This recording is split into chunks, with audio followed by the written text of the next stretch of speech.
Shabbat Shalom, hermanos, Shalom Aleichem, Achim Bejaverim, Baruch Hashem Adonai. Reposo y paz en este día de Shabbat. Vamos a iniciar la sesión Baruch Hashem de esta tarde.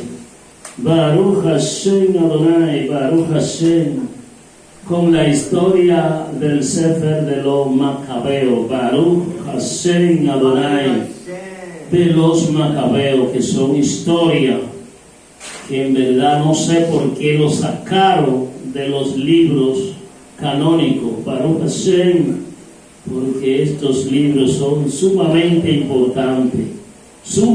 importantes, así lo considero yo. Otro que no lo considere, pero sí, porque si en verdad la salvación viene de nosotros los judíos, pues entonces tenemos que tener estos libros. Baruch Hashem. Baruch Hashem.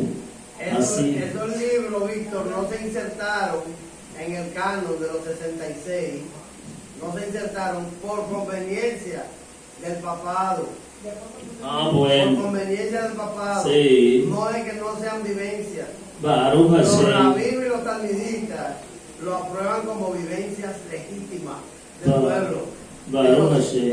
Pero me extraña algo, entiende, que sean los libros de la Iglesia Católica Madre, ¿te entiende? Que lo tenga, y no los libros protestantes. ¿Entiende lo que es? Es un secuestro. El que secuestra tiene lo que no es de él durante el secuestro. Baruch Hashem. Bueno, vamos a hacer la brajot para dar inicio a este libro de los Macabeos. Baruch Hashem Adonai, Baruch Hashem. Baruch atah Adonai Eloheinu melech olam, asher natan lanu et torato torahenu b'chayei olam natan betodenu. Baruch atah Hashem noten haTorah. Baruch Hashem, Baruch Hashem. Pues bien, empezamos con el primer libro de los Macabeos. Vamos a darle Baruch Hashem espacio que no habla. Dice, óyete, después de los libros que habíamos estado leyendo, que es Esdras y de Nehemías, la provincia judía, sector extremo del imperio persa, vivió 3 siglos al margen de la historia. Baruch Hashem, porque esto es historia. Baruch Hashem, Baruch Hashem. La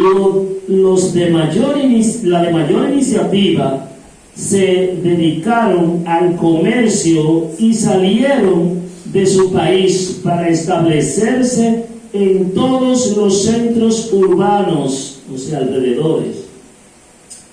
alrededor del mar Mediterráneo. Sin embargo, un siglo después de Nehemías, el año 333 antes de la era de nuestro Mosheino, antes de la era del Mashiach, Alejandro Magno empezaba a recorrer los países del Medio Oriente.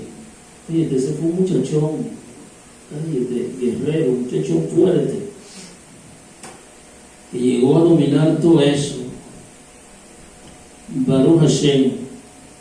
Dice, países del Medio Oriente, derrotando a todos los ejércitos enemigos y derribando a los reyes, a persas, de que murió a la edad de 30 años. ¿Viste? Alejandro murió a la edad de 30 años. Un muchacho murió ese 30 años. Baruch Hashem. Eso es lo que tiene el año de ahí, 30 años. ¿Es verdad? Sí, un muchacho así fue que murió. Sí. Sus triunfos abrieron el paso a la cultura griega con ansia de progreso, confianza en las posibilidades del hombre y un espíritu más abierto que superaba los individualismos nacionales. Los generales de Alejandro se repartieron su inmenso imperio. Pero imagínate un muchacho gobernando, un muchacho, se repartieron ese imperio después de la muerte de ese líder. Los Ptolomeos, que dominaban Egipto y Palestina, fueron comprensivos y no molestaron a los judíos por su religión y sus costumbres. Bueno, los Ptolomeos respetaron le dieron ahí su libre albedrío a eso, los judíos.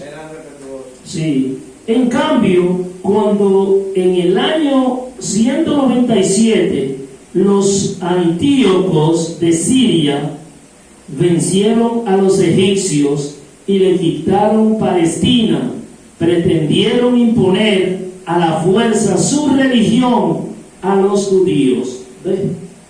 Hicieron poner a la fuerza a los judíos su religión. Una cosa que nosotros somos celosos. Yo soy Baruch Hashem, ¿te estás dando cuenta? La feroz persecución causó un levantamiento de los judíos, encabezados por la familia de los Macabeos. El primer libro de los Macabeos, reconocido como uno de los más perfectos de la historia antigua, nos relata los sucesos de la guerra y las hazañas de los 5 hermanos Macabeos del año 170 al año 130 antes de la era de nuestro Nazareno. Baruch Hashem. Entonces aquí es que inicia la guerra santa. Baruch Hashem. Baruch Hashem.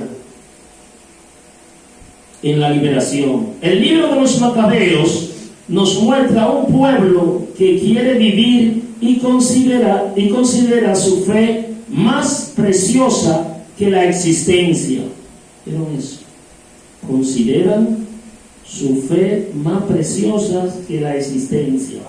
Cuando todos se habían acostumbrado a vivir sin problemas, se presenta la persecución. Muchos se convencen de que nada se puede hacer contra un poder tan fuerte y que los riesgos son demasiado grandes. Eso fue lo que se asimilaron. ¿Ves? Lo que se asimilaron. Dijo, oye, ¿qué vamos a hacer? Tú no ves que esos son unos poderosos. ¿Ves? Pero siempre hay gente que saca de abajo. Eso, prefirieron morir. Pero el espíritu de Hashem hace surgir nuevos héroes y gracias a ello el pueblo recobra el sentido de su dignidad, luchando por esos derechos sin los cuales no hay hombres ni creyentes. Baruch Hashem.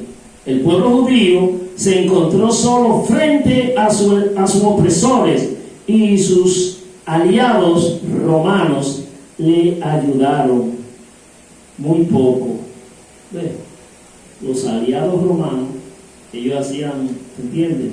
Alianza con ellos. ¿Para qué? Porque los romanos también eran fuertes, para que lo ayudaran. Pero los romanos, viendo que eran un poderoso ejército, eso. ¿No? Sí, pero no, pero ellos lo ayudaban cuando veían, porque cada cual siempre quiere jalar para. Ustedes verán aquí historia grandísima. Contaron con sus propias fuerzas y el soberano y creador del universo los ayudó. La guerra de los Macabeos fueron un modelo de guerra santa en que no faltaron el heroísmo y la constancia, ni menos aún la ayuda de Elohim, pero también demostraron que la guerra santa no resolvía todo. Arrastrados por los problemas militares y de ahí luego por los juegos políticos, los descendientes de los Macabeos se materializaron muy pronto hasta llegar a ser unos gobernantes sin fe ni moralidad. Ve, eso se dio ahí también, que parte del pueblo de Israel aceptaron, ¿entiendes? Y se helenizaron y se sometieron a la cultura de ellos, Baruch Hashem, y ellos lo agarraron y usaron fue estrategia, empezaron a hacer, ¿entiendes? ¿Cómo decimos? Los gimnasios y los cosas. Entonces ellos mismos agarraron y dijeron, bueno, pues está bien, esto total, vamos a seguir viviendo bien y ¿qué importa? No, en el templo no, que hacían gimnasio para competencia, para entrar en competencia, y así agarraron y tenerlo a ellos entrelazados para que no se, para que todo no se volvieran en contra de ellos, o sea que fueron estrategias. Pero siempre hay un remanente que es celoso, ¿verdad que sí? Un remanente que es celoso, que no quiso aceptar esa situación. Y aquí viene ahora la historia. Baruch Hashem. Dice Alejandro Magno: todo empezó con la victoria del macedonio Alejandro primero, Baruch Hashem, Alejandro I, hijo de Felipo, el cual, saliendo de Grecia, derrotó a Darío, rey de los persas y de los medos, y reinó en su lugar. Este fue el primer soberano del mundo griego. ¿Vieron? El primer soberano del mundo griego. ¿Quién? Alejandro Magno. Oye, ese es un muchacho que, ay Dios mío, yo oí la historia de él, que había un caballo también tan feroz que nadie lo podía domar. Pero ese hombre tenía era un espíritu, ¿verdad que sí? Que se montó en ese caballo, compadre, y ese caballo le obedeció todo lo que él decía, dando con el cual él se cogió el caballo. Después de muchas batallas y de asaltar fortalezas y dar muerte a los reyes de esas naciones, llegó hasta los confines de la tierra, recogiendo los despojos de muchos pueblos, y cuando el mundo se quedó callado y sometido a su poder, se puso muy orgulloso, reunió un ejército muy poderoso y ejerció el mando sobre provincias, naciones y príncipes que le pagaban tributos. Baruch Hashem. Después cayó enfermo y comprendió que iba a morir. Hizo llamar a sus generales y a los más nobles que con él se habían criado desde su juventud, y en vida, Baruch Hashem, repartió entre ellos su reino. Fíjate, antes de morir se lo repartió en vida, Baruch Hashem, el reino, y Alejandro a sus generales. Alejandro había reinado 12 años cuando murió.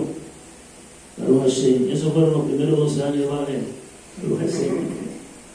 Entonces sus generales tomaron el poder, cada uno en el sector que le correspondía. En cuanto él murió, se ciñeron la corona y sus hijos después de ellos, durante muchos años, llenando la tierra de males. De sus descendencias brotó aquel retoño impío, Antíoco Epifanio. Baruch Hashem. Antíoco Epifanio es un retoño impío que empieza a surgir. Vamos a ver. Las tres ciudades donde puso Alejandro Magno a los tres generales, hermano Leoni: Judea, Traconite, ¿y cuál otra? Judea y Traconite.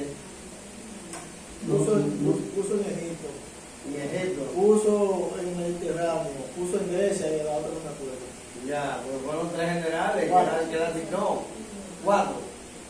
Sí, a sus generales. Fueron cuatro porque el hijo de él estaba incapacitado mentalmente, ¿me entiendes? Entonces ellos asumieron y se dividieron el reino. Luego de la muerte de él, que hasta el día de hoy es enigmática porque no se sabe. No, el hijo era que estaba muy menor de edad todavía. No, y también estaba mentalmente incapacitado. Está incapacitado. Sí, mentalmente Bueno. incapacitado, pero es que, bueno, está bien.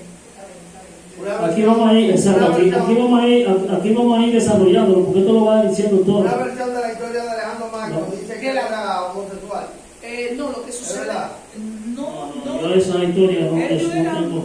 bisexuales, bi, Sí, que significa ambos, porque se descubrió que Efetius era amante de Alejandro. ellos tenían eso se llevaba a cabo. Tú sabes que la promiscuidad siempre ha estado desde los tiempos inmemorables. Entonces, todas esas personas eran promiscuas. Y entonces, al ser promiscuas, no se conformaban con el sexo opuesto, sino que llegaban al extremo ya de llegarse hombre con hombre. Por eso incluso el mismo apóstol Rashaul, en el capítulo 1 del libro de Romanos, hace la mención de que los hombres abandonaron el uso natural de la mujer con el que es contra la naturaleza. Ahora, él muere, según el libro de los Macabeos, se dice de 30 años, pero también la historia estipula que tenía aproximadamente 33 años cuando él muere. Ahora bien, en el concilio de Trento, fue en el año 1546, fue que se introdujeron 11 libros, que son los libros deuterocanónicos.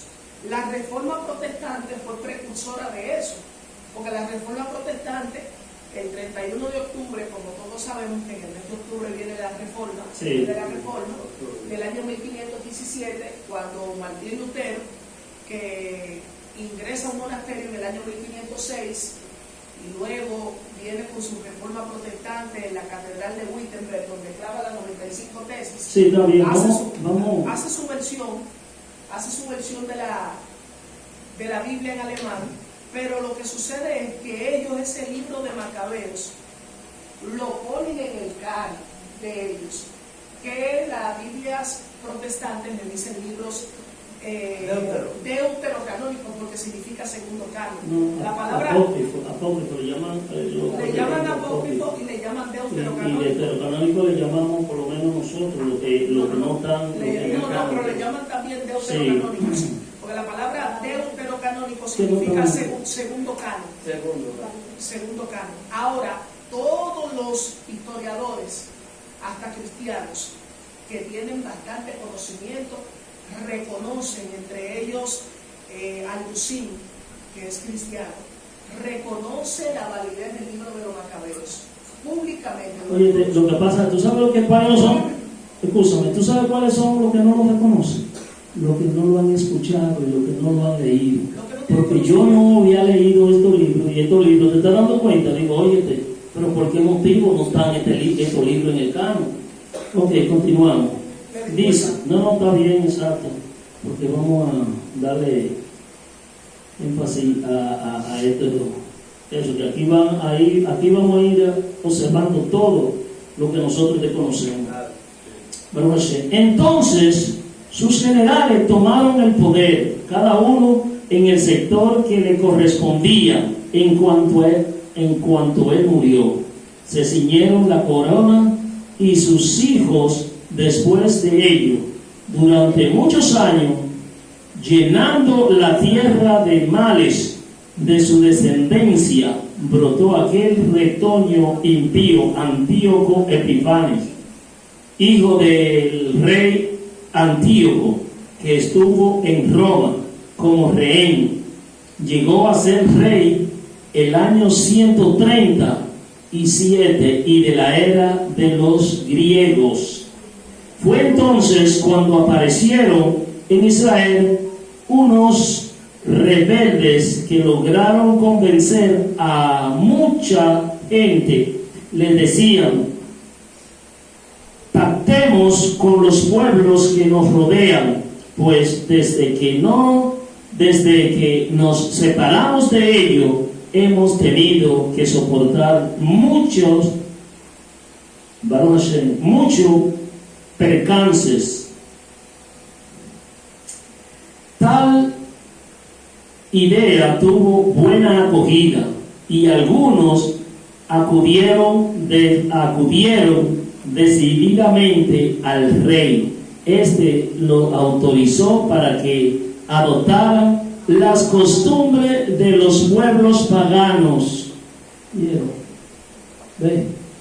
Muchos acogieron la escogida, eso que dijo, pues no es verdad, porque cuando anteriormente estábamos con ellos, no iba bien, ¿sí? Entonces adoptaron esa cultura pagana. Con ese permiso, construyeron en Israel un gimnasio al estilo pagano.